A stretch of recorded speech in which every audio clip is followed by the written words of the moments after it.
बोलो देवादिदेव 1008 श्री भगवान महावीर स्वामी की जय जय जय। अहिंसा परमो धर्म की जय जय जय। परम पूज आचार्य गुरुवर श्री विद्यासागर जी महाराज की जय जय जय। बोले परम पूजनीय श्री प्रमाण सागर जी महाराज की नमस्तु गुरुवर नमस्तु। एक आदमी बड़ी तेज गति से चला जा रहा था। रास्ते में उसे टोकते हुए किसी ने पूछा, भाई कहाँ जा रहे हैं? उसने जवाब दिया, पता नहीं। तेज गति से जाते हुए व्यक्ति को टोक कर पूछा, कहाँ जा रहे हो? जवाब दिया, पता नहीं। उसने पूछा, आ कहाँ से रहे हो? कहा, पता नहीं। सामने वाला आश्चर्यचकित रह गया और हैरान होकर उसने पूछा, भैया कहाँ जा रहे हो? कहाँ से आ रहे हो? पता नहीं। क्यों जा रहे हो? बोले पता नहीं। अब तो एकदम हैरान रह गया और ऐसी हैरानी भरे शब्दों में उसने बोला, भैया कहाँ से आ रहे हो? पता नहीं। कहाँ जा रहे हो? पता नहीं। क्यों जा रहे हो? ये पता नहीं। तो भैया मेरे ये तो बता कि तू है कौन? जानते उसने क्या जवाब दिया? उसने कहा, ये भी पता नहीं। ऐसे आदमी को हम क्या कहेंगे? क्या कहेंगे? हाँ, पता नहीं, है ना? काश हमें पता लग जाए कि ऐसा आदमी क्या है। यथार्थ ऐसे व्यक्ति को पागल के अलावा और कुछ नहीं कहा जा सकता, पर वो पागल कहीं और नहीं, कहीं अपने भीतर तो नहीं बैठा है। हमें ये देखने की ज़रूरत है। हम जीवन जी रहे हैं और जीवन का एक लंबा भाग हमने यूं ही व्यतीत कर दिया। हम जी रहे हैं, पर क्यों जी रहे हैं इसका कोई पता है? हमारा जीवन पूर्णतः उद्देश्य विहीन बना हुआ है। संत कहते हैं, उद्देश्य विहीन जीवन अर्थपूर्ण नहीं होता। जीवन का कोई ठोस उद्देश्य होना चाहिए। अधिकतर लोगों के जीवन का कोई उद्देश्य नहीं, और यदि किन्हीं का उद्देश्य है भी तो बड़ा उथला उद्देश्य है। आप अपने अंतर मन में उतर करके देखिए, आपने अपने जीवन का ध्येय क्या बनाया? क्या सोच करके जी रहे हैं? बच्चा पैदा होता है, थोड़ा बड़ा होता है तो सोचता है मैं कुछ पढ़ लिख लूँ। पढ़ लिख जाने के बाद अच्छा जॉब मिल जाए, अच्छा पैकेज मिल जाए, अच्छी पोस्ट मिल जाए, अथवा अच्छा व्यापार, अच्छा कारोबार हो जाए, फिर अच्छी जगह शादी हो जाए, अच्छा घर बस जाए, फिर बच्चे हो जाएं, परिवार बढ़ जाए, फिर घर मकान संपत्ति हो जाए। ये सब ना सब सोचते रहते हैं। बोलो, आपके जीवन का क्या उद्देश्य? यही सब उद्देश्य? बिना प्लानिंग के तो आप लोग चलते नहीं हो। दिमाग में कुछ कुछ चलता रहता है। अभी हमने एक छोटा मकान बनाया है, अब बड़ी जगह में एक बड़ा मकान और बना लेंगे। अभी हमने एक छोटी गाड़ी खरीदी है, अब लग्जरी गाड़ी और ख़रीद लेंगे।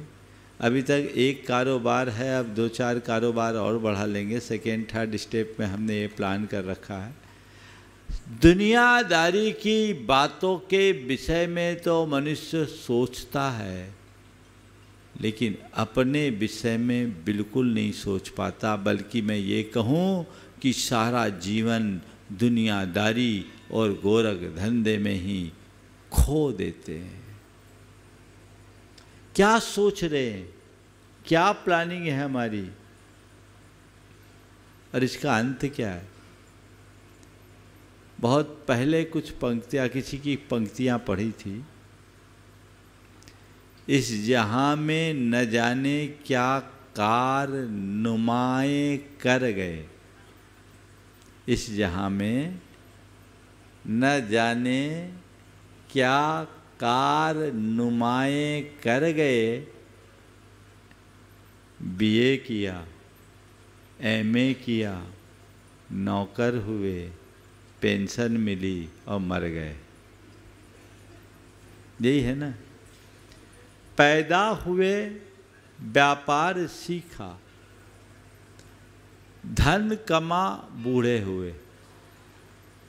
पैदा हुए, व्यापार सीखा, धन कमा, बूढ़े हुए, और बंधु जन को सौंप कर धन इस जहां से चल दिए। यही कहानी है ना, सबकी यही कहानी है। संत कहते हैं ये तो तुम अनादि से करते आ रहे हो, आज तक तुमने केवल और केवल यही किया है। दुनियादारी और गोरख धंधे के अलावा तुमने आज तक किया क्या है, बोलो। संत कहते हैं यही मनुष्य को विचार करना चाहिए और इसी पर विचार करके अपने जीवन की दिशा बदलनी चाहिए।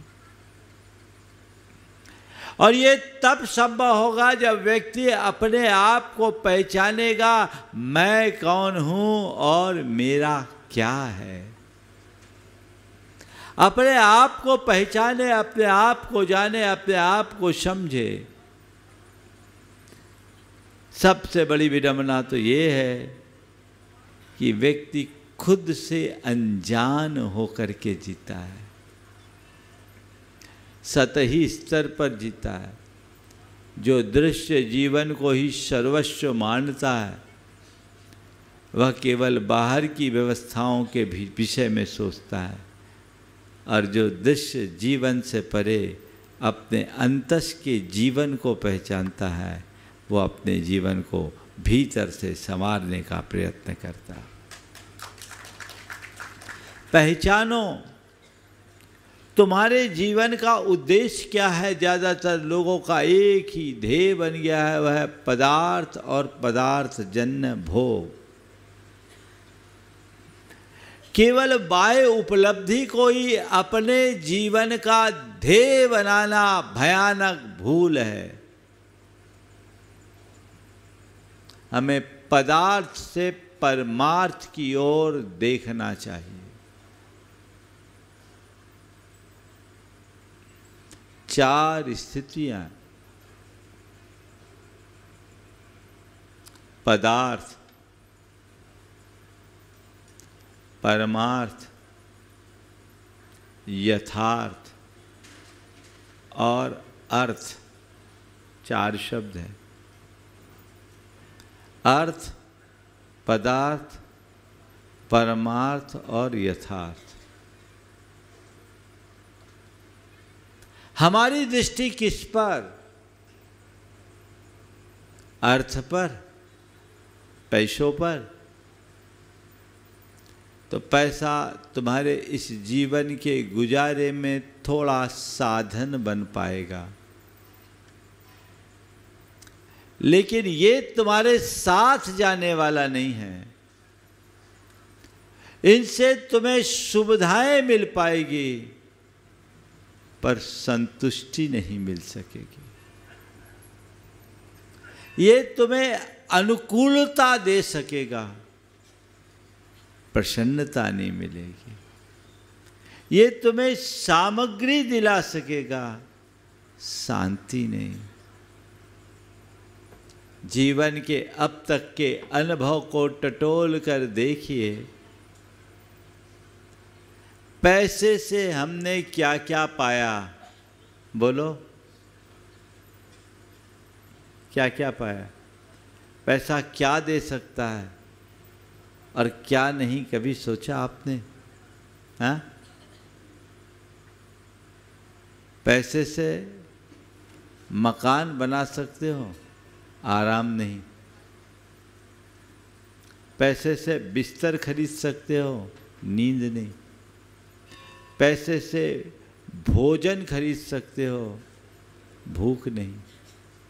पैसे से सुविधा जुटा सकते हो, शांति नहीं। उसकी एक अपनी सीमा है। लेकिन जिनकी दृष्टि केवल अर्थ केंद्रित होती है, वो केवल और केवल पैसे को ही प्रमुखता देते हैं, ये जानते हुए भी कि पैसे की एक सीमा से अधिक अहमियत नहीं है। फिर भी पैसे के पीछे पागल होना कहाँ की समझदारी है? कहाँ की समझदारी है? एक विचारक संत ने अपने एक धनपति सेठ को, जो उनका भक्त था पर पैसे का बड़ा अभिमानी और आसक्ति रखने वाला,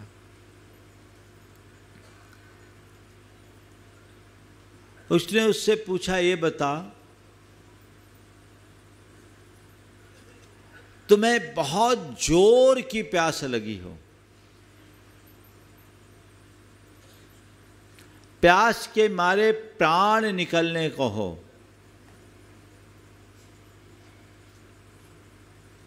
और उस समय तुम्हारे पास जो कुछ हो, मेरे पास 1 लोटा पानी है, तुम पानी की मांग करो और मैं कहूँ कि तुम्हारे पास जो है वो दो, तब मैं पानी दूंगा, तुम क्या करोगे? जो है वो दो, तब मैं तुम्हें पानी दूंगा, तो तुम क्या करोगे? बोले, सब कुछ सौंप करके पानी लूंगा। बोले, क्यों? अगर पानी नहीं पीऊंगा तो प्राण निकल जाएंगे, प्राण ही निकल जाएंगे तो इन सब का करूंगा क्या? इसलिए मैं सब कुछ सौंप करके पानी लेना पसंद करूंगा। संत मुस्कुराए और उसे बोध देते हुए उन्होंने कहा, बस इतना ही तो मैं तुम्हें कहता हूँ, तुम्हारी सारी संपत्ति की कीमत 1 लोटा पानी भर ही तो है, और क्या है? क्या है कीमत? बोलो, 1 लोटा पानी है ना, और क्या है?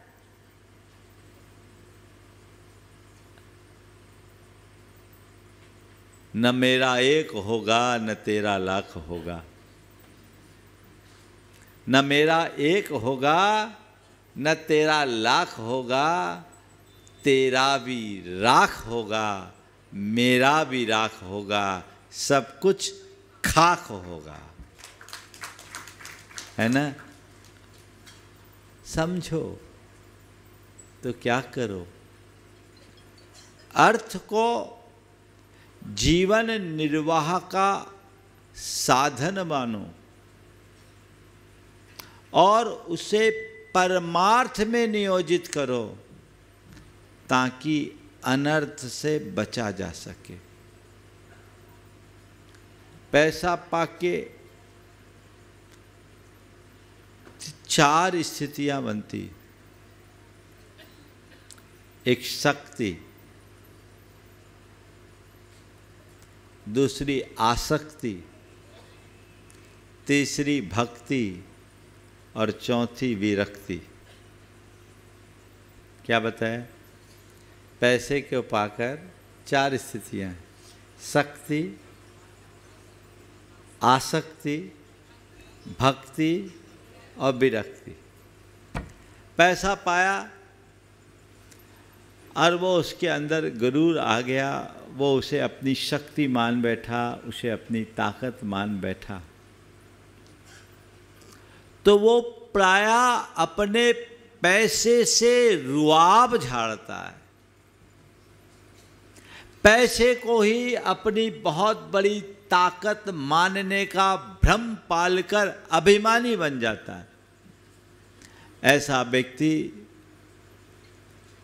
कई बार अमानुषिक प्रवृत्तियों का आदी बन जाता है, उसका व्यवहार असामान्य हो जाता है और उसके चिंतन का स्तर बड़ा निम्न हो जाता है। पैसा पाकर के केवल उसे शक्ति मान लेना मनुष्यता से नीचे आ जाना है। फिर दूसरे नंबर पर आसक्ति, तो वो तो सोचता है पैसा पैसे ही सब कुछ है। अब वो पैसे का यूज नहीं करता, पैसे को बढ़ाने की कोशिश करता है, बस मेरा ये है, मेरा ये है, मेरा ये है, मेरा ये है, उस चक्कर में लगा रहता है। पहले पैसे को अपनी शक्ति मानता है तो दूसरों से होड़ होती है, कोई उससे मुझसे अधिक ना पा पाए, मुझसे ज़्यादा शक्तिशाली ना बन जाए, और जब है तो उससे इस भांति चिपक जाता है, न उपयोग कर पाता है न उपभोग कर पाता है, चिपक करके बैठ जाता है। गुरुदेव ने ऐसे लोगों के लिए एक बहुत सुंदर संदेश दिया अपने हाइकू से।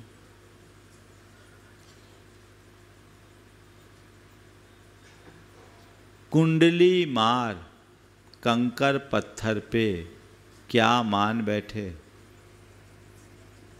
कुंडली मार कंकर पत्थर पे क्या मान बैठे।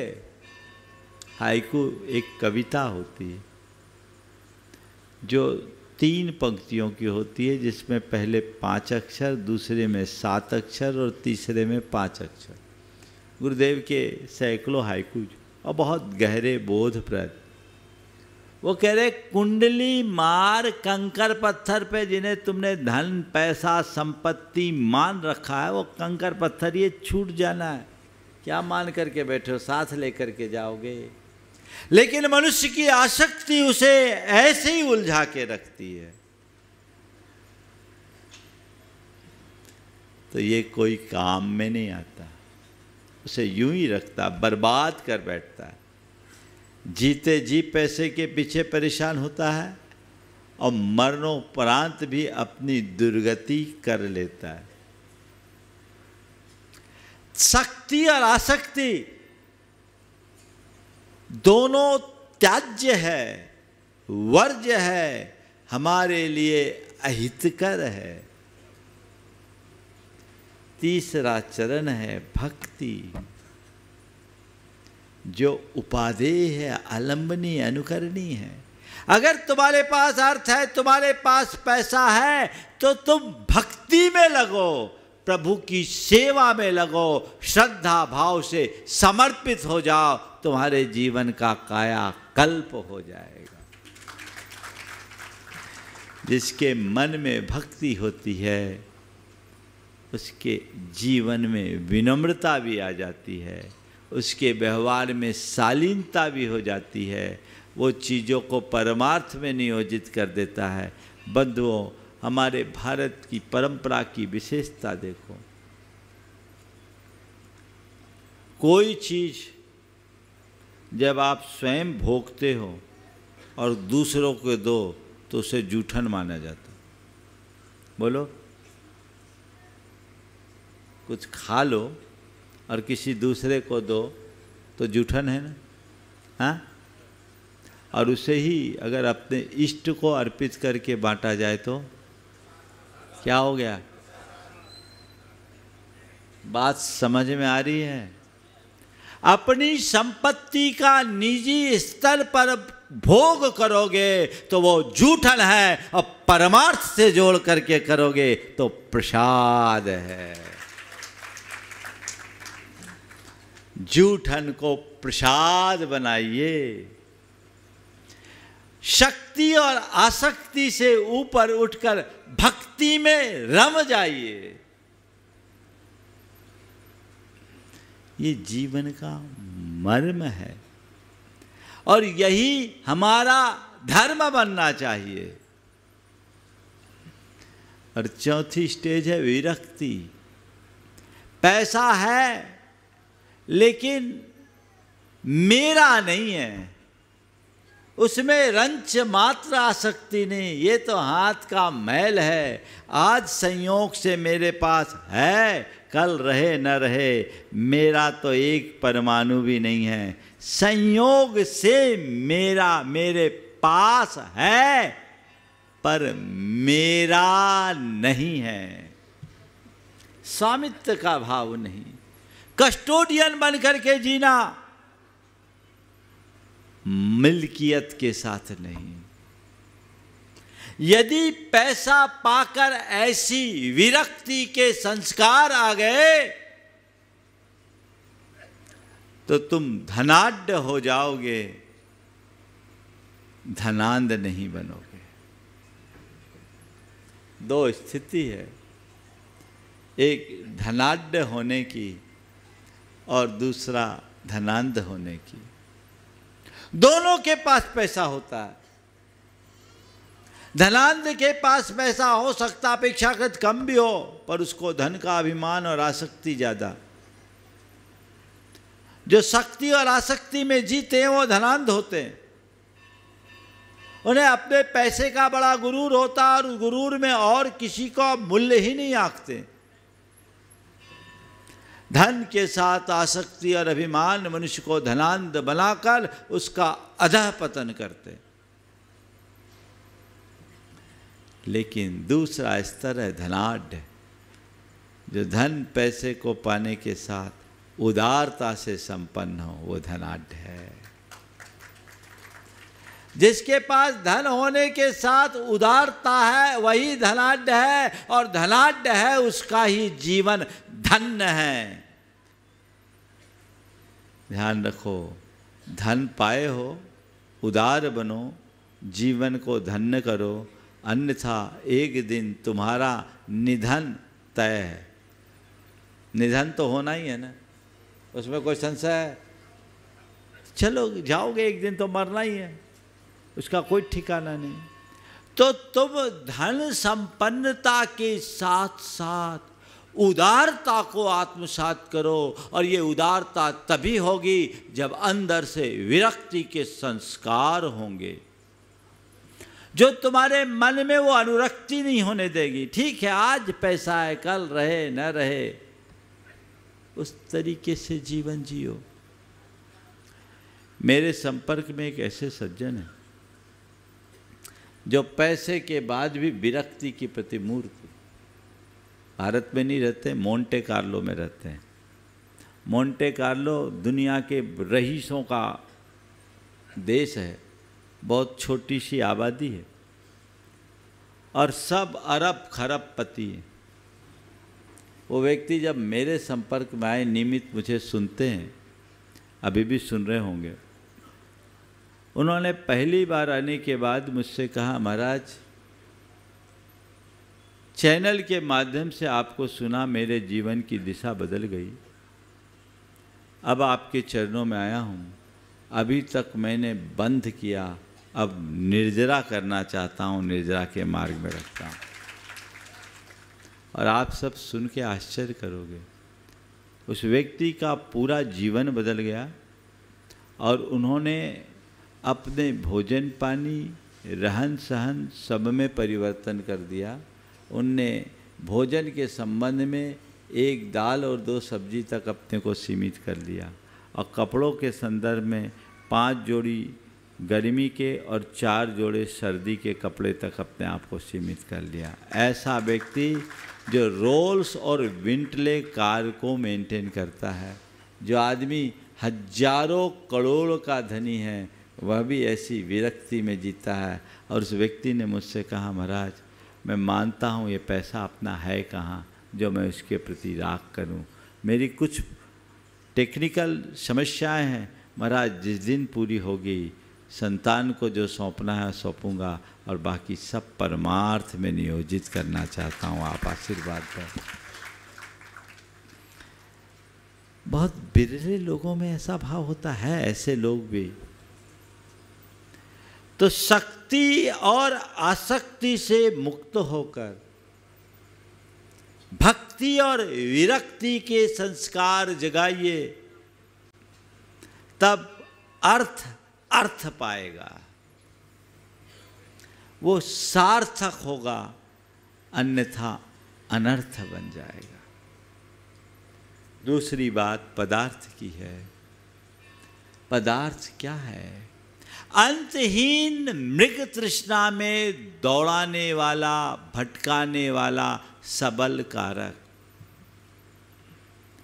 पदार्थ के माध्यम से न तो आज तक किसी को स्थायी शांति मिली है, न मिल सकती। एक भटकाव है मृग तृष्णा का, जिसमें आश्वासन है, अनुभूति नहीं। थोड़ा और, थोड़ा और, थोड़ा और, थोड़ा और, लेकिन थोड़ा और, थोड़ा और, थोड़ा और का कोई छोर नहीं होता। होता है क्या? कितना भी जोड़ लो, उसका अंत नहीं।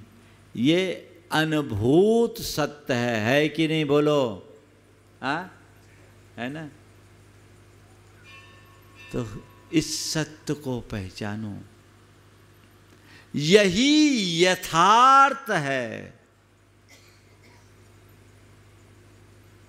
कल मैंने यथार्थ के लिए 4 बातें आप सबसे कही थी, कल ही बोला था ना। जिसने जन्म लिया उसकी मृत्यु सुनिश्चित है।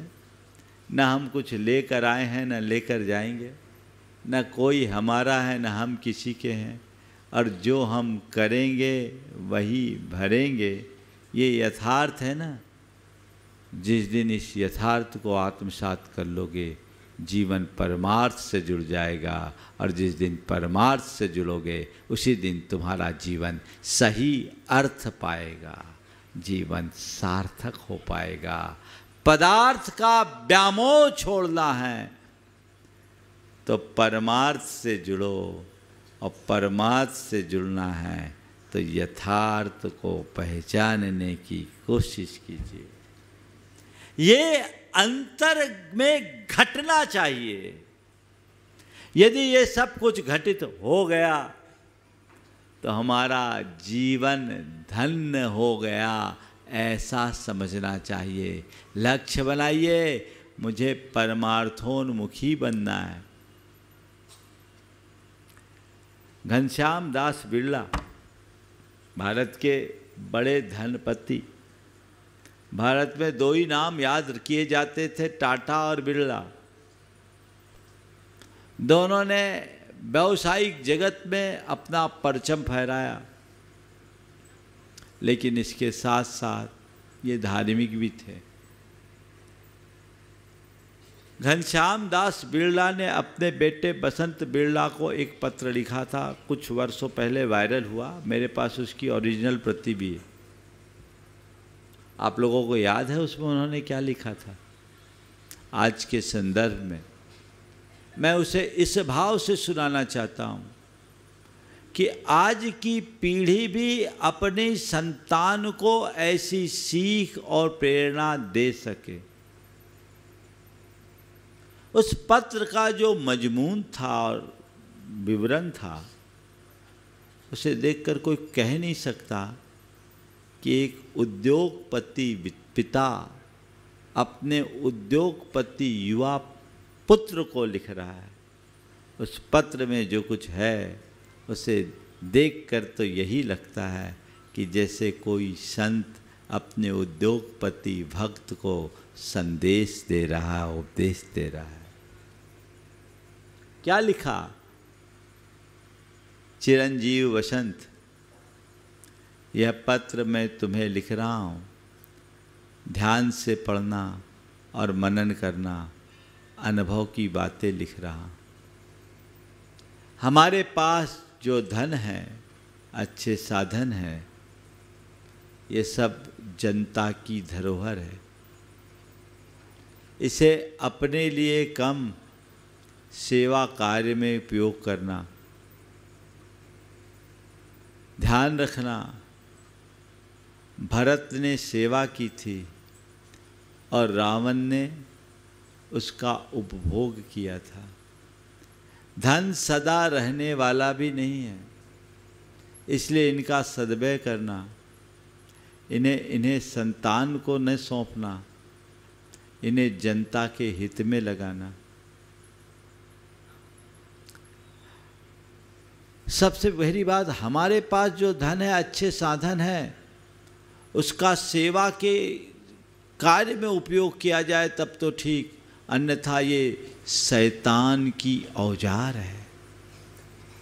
धन एक शक्ति है, इसके सद्भाव में इसका मद भी हो सकता है, इसका ध्यान रखना। क्या गहरी बात कही। अपनी संतान को भी अच्छी सीख देना, अन्यथा वे अपनी संतान को भी अच्छी सीख देना ताकि वे भी सेवा के कार्य में लग सके, अन्यथा वे सब व्यापार और संपत्ति चौपट कर देंगे। नित्य मेहनत करना, परिश्रम करना। जो परिश्रम नहीं करते वो ढंग से काम नहीं कर पाते। भोजन को औषधि समझकर ग्रहण करना। ये क्या है? ये तो सब जगह वायरल हुआ है, आप सब इसको देख सकते हैं। एक एक शब्द बड़े गंभीर अर्थप्रद है। पत्र को पढ़कर एक ही बात लगता है कि ये पत्र एक भक्त उद्योगपति, एक विरक्त उद्योगपति ने ही अपने एक युवा पुत्र को संबोधने के लिए लिखा है। काश हर माँ बाप अपनी संतान को ऐसे संस्कार दे तो वो भटक नहीं सकते। आज आप अपने बच्चे को ज़्यादा से ज़्यादा लग्जरियस साधन देने के लिए तत्परता दिखाते हो। आप अपने बच्चों को अधिक से अधिक पैसा और पावर दिखाने की कोशिश करते हो, देने की कोशिश करते हो, लेकिन आप अपने बच्चों को उत्तम सीख कितनी देते हो? मेरे सामने एक बार एक बड़े उद्योगपति थे, उद्यमी, जिनका भारत और अमेरिका में बड़ा कारोबार। अपने बेटे को, दोनों बेटे को मेरे पास दर्शनार्थ लाए। दोनों जवान बेटे और कारोबार में बराबरी से भागीदारी देने वाले। उनने बेटों को मेरे सामने कहा, बेटा देख, मेरे पास जो धन और संपत्ति है, इसे मैं चाहूँ तो तुझे दे सकता हूँ। मेरे पास जो धन और संपत्ति है, इसे मैं चाहूँ तो तुझे दे सकता हूँ, पर मेरा जो पुण्य है ना, उसे मैं चाह करके भी तुझे नहीं दे सकता, उसे तुझे खुद अर्जित करना पड़ेगा। ये जीवन की कितनी बड़ी सच्चाई है। आप अपनी संतान को ऐसी सीख दे पाते हैं? अरे पहले खुद तो वो सीख जगाओ, तब तो दोगे। यथार्थ को सामने रखो, जीवन के सत्य को सामने रखो और उसी अनुरूप अपना लक्ष्य बनाकर आगे बढ़ो। तब हम अपने जीवन में सार्थकता घटित कर पाएंगे और जीवन को उसके चरम परम उपलब्धि से जोड़ पाएंगे। तो ये लक्ष्य हमारे भीतर होना चाहिए। हम अर्थ और पदार्थ के व्यामोह से मुक्त होकर जीवन के यथार्थ को समझते हुए परमार्थ में अपने आप को नियोजित करें, जिससे इस अर्थहीन जीवन को अर्थ दिया जा सके, इसे व्यर्थ होने से बचाया जा सके। जो दे सके व्यर्थ को अर्थ, जो दे सके व्यर्थ को अर्थ, वही सिद्ध वही समर्थ। सब कोई सिद्ध और समर्थ बन सके, इस भाव के साथ समय आप सबका हो गया। यहीं पर विराम।